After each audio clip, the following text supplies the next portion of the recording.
Sanguis bibimus corpus edimus.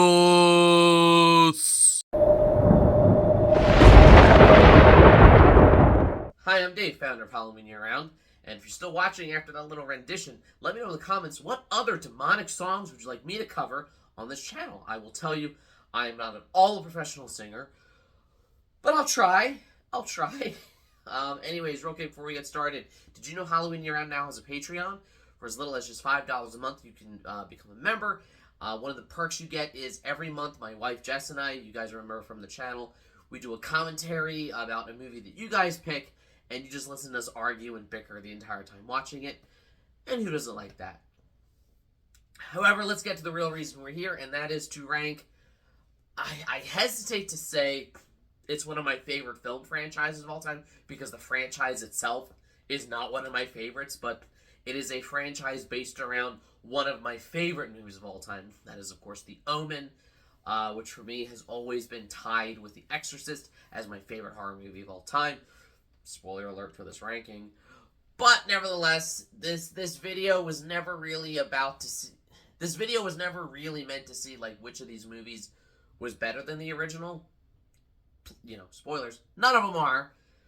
But it's a fascinating exploration of a very interesting franchise with very wide, shall we say, differentials of quality is the most, in the interest of, you know, Ambassador Thorne being a diplomat, that's the most diplomatic way I can say that. So, without further ado, let's start ranking every Omen movie.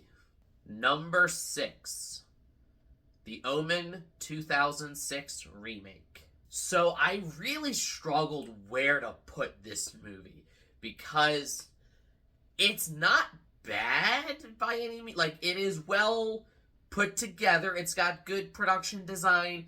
It's nice and glossy. You know, it's got a really good cast with Liev Schreiber, Julia Stiles, Michael Gambon, David Thewlis. The problem is, it is the most soulless, pointless one of this whole series to exist. They literally only made it because they wanted to cash in on the June 6th, 2006, you know, the 6606 release date, which was also the 30th anniversary of the original movie. And it's like, you could have just re-released the first one. In fact, this movie is so lacking in its own identity that the Writers Guild of America argued that the script was too similar to the original. So David Seltzer, who wrote the original Omen, is credited as the screenwriter of this, even though he didn't work on the movie at all, because they just looked at it and they said, this is just a copy and paste. You didn't do anything on your own, therefore you have to credit him. So, I don't really want to talk about this movie that much. Again, they only made it because they wanted to have it released on that date. I was in high school at the time, and I remember everyone who was into, like, numerology was freaking out, like, oh my god, it's gonna be the end of the world. I mean, for me, it was just another school day. Granted, it was near the end of the year, so I was happy about that, but this movie is the most forgettable and the easiest to just remove from the franchise, and you lose absolutely nothing of value or interest. Number 5, The Omen 4, The Awakening. Now, talk about a major downgrade where you have, you know, a trilogy of movies that, granted, you know, third one, we'll get to the third one, but you had, like, some of the best directors out there. You know, you had Richard Donner doing the original, you had the Jerry Goldsmith score, the creepy song, and just, you know, a huge achievement in cinema. And this is a TV movie.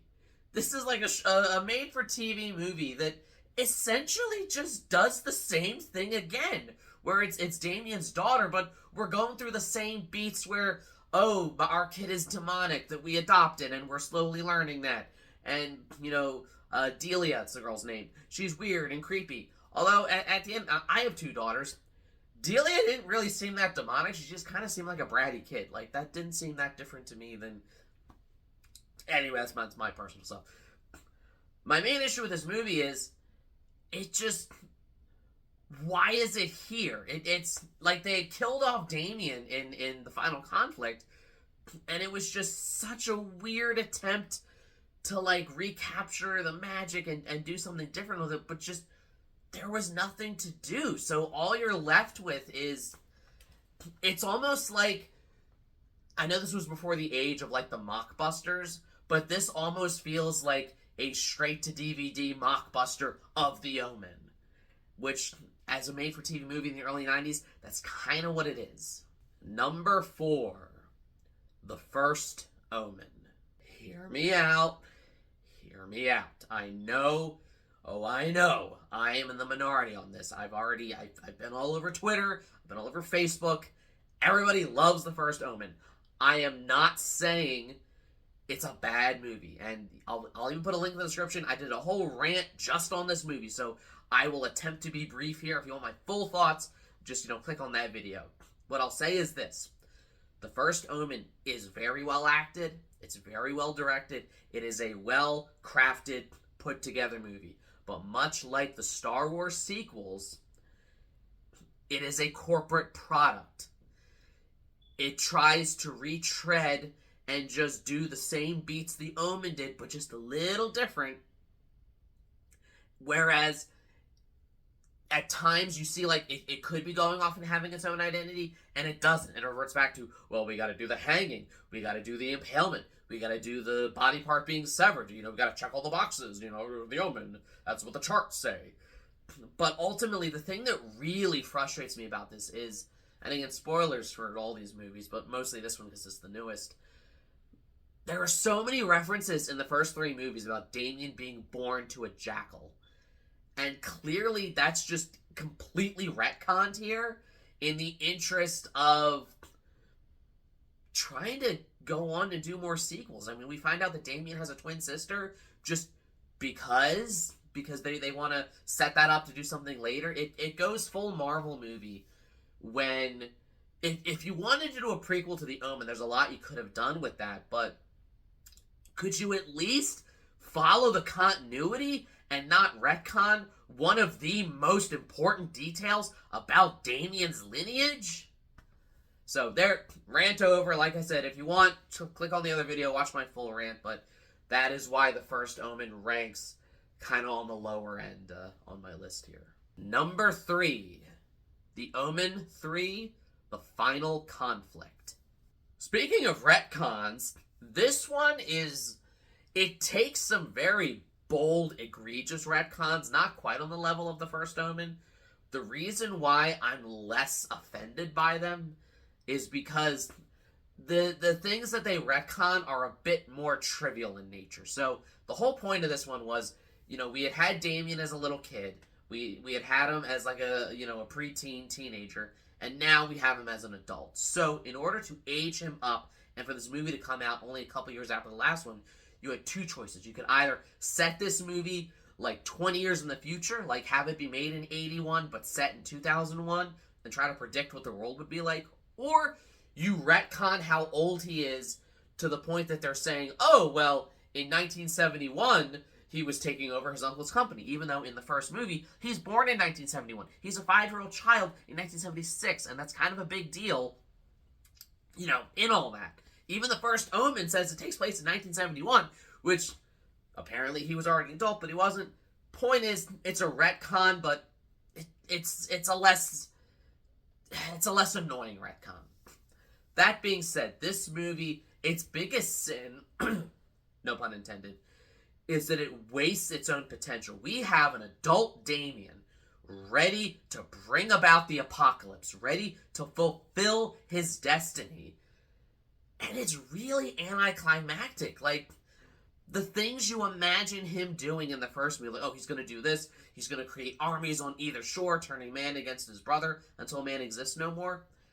I just don't see that happening here. So much of it is, I mean, they were working with a limited budget, they couldn't do big action scenes, I get that, but just, I kind of wanted to see more of the scale of what he was doing. And I wanted to see, like, the team of zealots who were out to get him. I kind of wanted them to have maybe some more development, maybe some more stakes. It just, the whole fight at the end where, he finally dies, it felt really anticlimactic to me. Now, that being said, the reason why I rank this movie a little bit higher than maybe other people would, it's Sam Neill. Sam Neill is amazing as adult Damien. He's not given the best script to work with, but damn does he do his best with it. Does he make every single line count, especially his whole monologue to like the creepy Jesus statue, or as he calls him, the Nazarene. And he's talking about how, it's my turn, and your suffering was nothing compared to that of my father. And it almost like makes you be on his side until you remember the fact that he's literally killing babies later on. That's another detail about this movie. But it was cool to see an adult Damien trying to bring about the end of the world. Number 2, Damien, the Omen 2. I think the biggest thing this movie does, and the reason why there's such a... I said there was a very wide disparity, and it kind of goes like, all the other movies I've talked about are down here, and then the next 2, including this one, are like way up here. There's a big gap between the 3rd and 2nd spot on the list. And that is because the Omen 2, basically, it takes... As much as I love the original Omen, I have to admit, Damien is a MacGuffin. It's all about what he's going to do, what he could do, but he's just a little kid. He's 5 years old. Like, he's not really a character so much as he is a plot point. This sequel makes the brilliant decision to make him a character, to make him the protagonist, to essentially make it like a weird coming-of-age story for the Antichrist, where he learns that's what he is, and it's like he accepts, this is my fate, this is my purpose, this is what I'm going to do. And I love the lead performance they have. I forget the actor's name, the one playing teenage Damien, but he nails it. It still has that like creepy tone and vibe, and the Jerry Goldsmith music combined with creative kills that, yes, they follow the same formula as the first movie, but at least the kills are different enough to be their own thing. I'm looking at you first, Omen.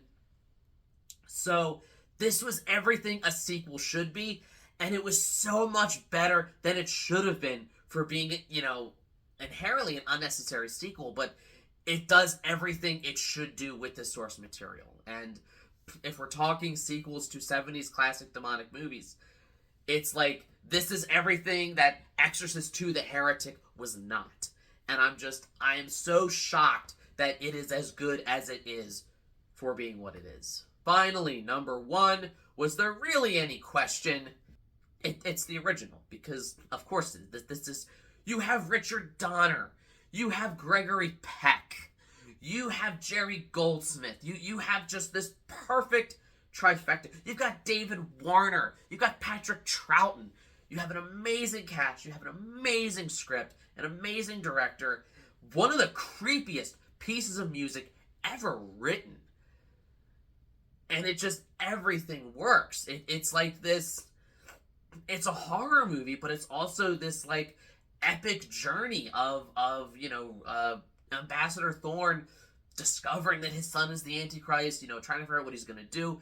They actually shot on location in these places, like in Rome. They actually went to Jerusalem. And you feel like the gravity of it, the intensity of it. There is a reason why we're still talking about The Omen nearly 50 years later, and why it's still getting movies, sequels, spin-offs, prequels made about it. It was just the perfect combination at just the right time to kind of terrify audiences, where I think when it came out, there was definitely, mind you, this is only a few years after The Exorcist, and audiences are ready for just, demonic terror. And then you get this movie that I know a lot of movies from back then are definitely slower paced. The Omen doesn't feel that way. It's almost, it's action scenes, like the baboon attack at the zoo, or when they go to the graveyard in Italy and the dogs attack. It has an almost modern day pacing in that, and I hesitate to say this, I don't say it very often. things that were suspenseful back in, decades past kind of don't work because audiences are desensitized. But this is a movie that is just as suspenseful and just as creepy and just as terrifying today as it ever was. I will never not, demonically sing its praises. And honestly, I could go on for hours and hours about why this is one of the greatest horror movies ever made. But just everything works about it. The kills are creepy. Everything's practical. The behind the scenes are really creepy. Once you get into that, this is a once in a century type movie. And for all the sequels and spin-offs and remakes and prequels and reboots they try to do, you're just never going to come close. The closest you get is the direct sequel that came out only 2 years later. And even that, again, is kind of, a downgrade. So, those are my Omen rankings. Let me know in the comments. What did you think? Where would you place these movies? Please tell me why I'm wrong about the first Omen, because everyone else on the internet is telling me that right now. Like, share, subscribe, all the YouTube stuff. If you don't, you may end up having a child who will rise from the eternal sea and turn man against his brother until man exists no more. And as always, every day is Halloween.